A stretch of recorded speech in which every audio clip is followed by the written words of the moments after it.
अगर आप भी कहीं ये गलती तो नहीं कर रहे, अगर आपके घर में भी आप भी अगर ऐसे गलती करते हैं तो आपके घर से लक्ष्मी छोड़ के चली जाती है। हम लोग छोटी छोटी बात का ध्यान नहीं देते हैं और कहते लक्ष्मी घर में टिकती नहीं है, धन जितना कमाई करते उससे ज़्यादा ही खर्च हो जाते हैं। देखिए, मैं कुछ आज बताने जा रही हूँ, ध्यान से सुनिएगा। जितने लोग बैठे ध्यान से सुनिएगा, आपके लिए बहुत अच्छी बात है।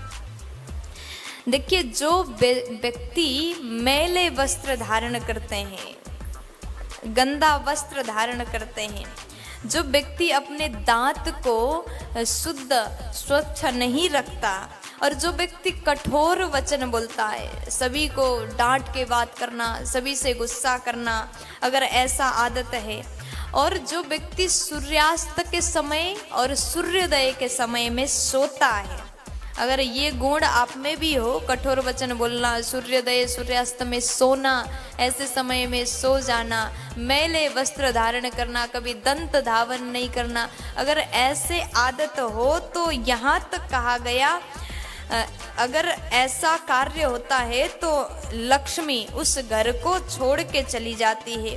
वो यदि साक्षात विष्णु भी हो तो भी उनको छोड़ के लक्ष्मी चली जाती है। ये गलती कभी जीवन में करना नहीं चाहिए। और दूसरी बात, ये भी ध्यान से सुनिएगा, कपास की लकड़ी का दातुन और बकरी का धूल का स्पर्श इंद्र की भी लक्ष्मी को हर लेती है। ये गलती भी नहीं करिएगा। और भी बहुत से बातें हैं, लेकिन जितने भी बातें हैं अगर ध्यान से सुना जाए तो जीवन में उपयोगी ही है। ये भी ध्यान से सुनिएगा, जो बिना हाथ पैर धोए सो जाता है, जब भी आप बिस्तर पर चले जाओ तो हाथ पैर धो के, क्योंकि दिन भर कहाँ कहाँ जाते हैं, बाहर से घूम के आते हैं, तो हाथ पैर धो के ही आप बिस्तर पर जाए। अगर हाथ पैर धो के जाते हैं तो पवित्र होकर के अगर सोया जाए तो सपना भी अच्छे अच्छे आ जाते हैं।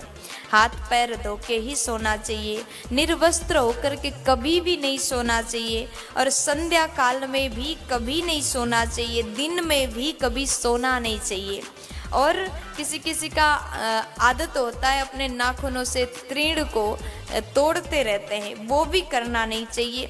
और कुछ लोग अपने नखों से भूमि कुरेदता है, वो भी गलत आदत है, ऐसा भी नहीं करना चाहिए।